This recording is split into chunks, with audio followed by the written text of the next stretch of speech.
Coal towns didn't disappear overnight. In many places, the houses are still standing, the churches are still open, and the cemeteries are still full. What changed wasn't the people, it was the system around them. For generations, coal shaped life here. It determined where towns formed, where railroads stopped, where schools were built, and where families believed their future would be.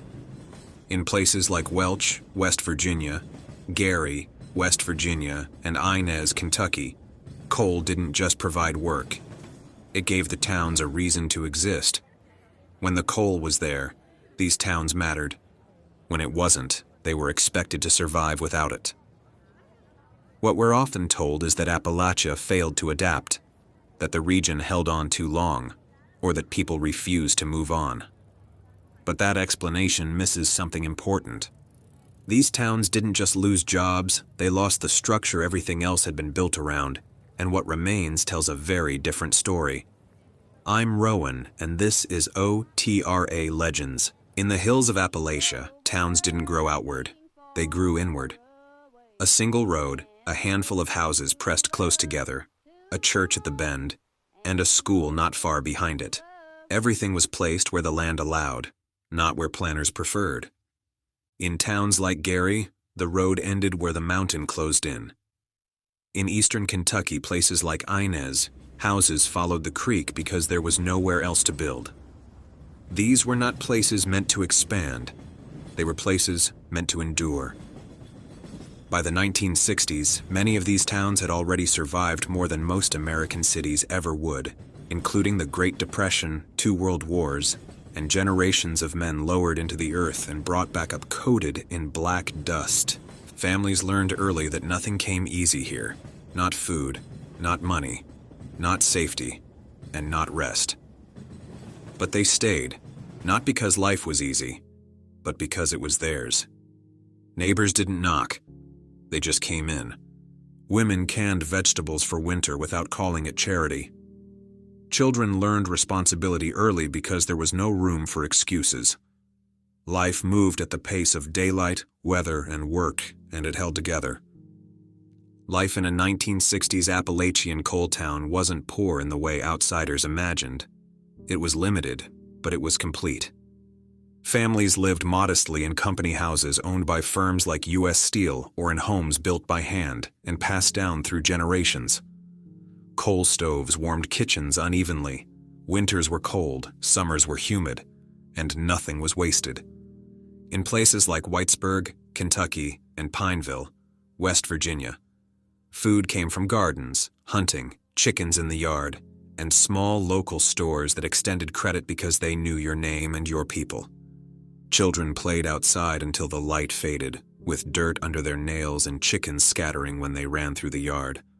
Music drifted from porches, banjos and fiddles carrying stories older than the mines themselves. Schools were underfunded but serious. Teachers didn't just teach reading and arithmetic. They taught discipline, responsibility, and how to show up on time even when life was hard. Education wasn't about ambition, it was about options. But leaving wasn't the goal for most people. Staying was.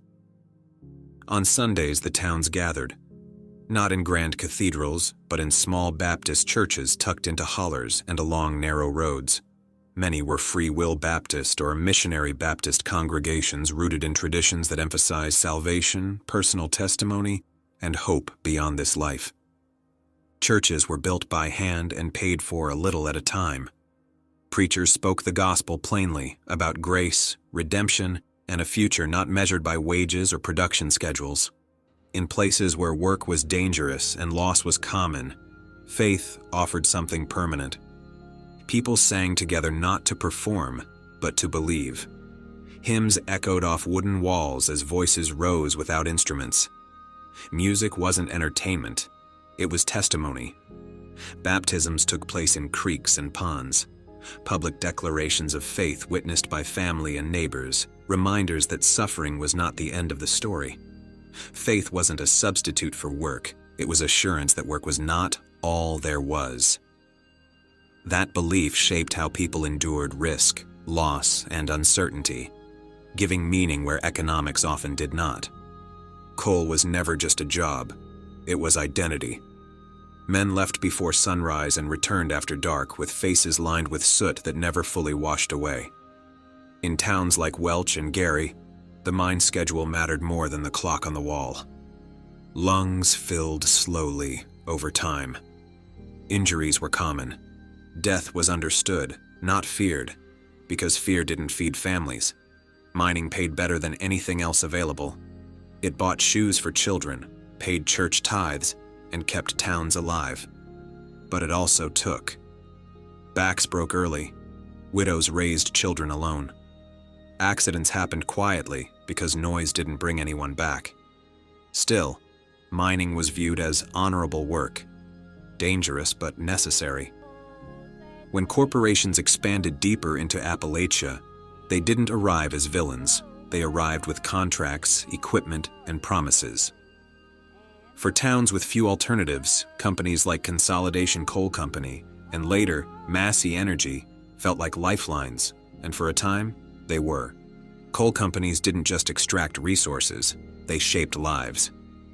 In Gary, U.S. Steel didn't just operate the mine, it built the town.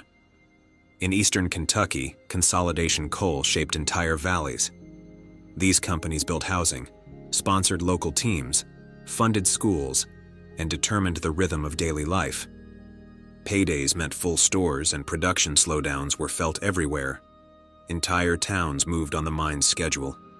For decades, it worked. Mechanization increased output, jobs multiplied, and high school graduates expected to step directly into steady work. Families believed their future was secure as long as coal remained beneath their feet. The deal was simple. The town would give labor, loyalty, and land, and the company would provide stability. But that deal was never written down, and it was never equal. By the late 20th century, the economics shifted. Coal seams thinned, automation replaced men, energy markets changed, and decisions were made far from the hollers that depended on them. Mines closed quietly. Payrolls vanished. Equipment was hauled out, and offices were locked. In Gary, the relationship with U.S. Steel ended in the early 1970s, and by the mid-1980s, the mines were gone. What remained were towns built around a single industry with nothing left to replace it. In some places, what was left behind wasn't just unemployment. Land was stripped bare, water was altered, and health problems didn't leave when the companies did. Families who had given generations of labor found themselves trapped. Property lost value. Schools closed. Churches struggled. Young people left not because they wanted to, but because staying offered no future. This wasn't a slow decline. It was abandonment. What followed wasn't just economic collapse, it was social unraveling. Across southern West Virginia and eastern Kentucky, the pattern repeated. Without work, addiction filled the vacuum. Without schools, families fractured. Without opportunity, despair settled in quietly, generation by generation. Yet even here, the story isn't one of total collapse. Churches stayed open. Grandparents raised grandchildren. Music was still played and faith was still preached. Communities leaned on traditions older than coal itself.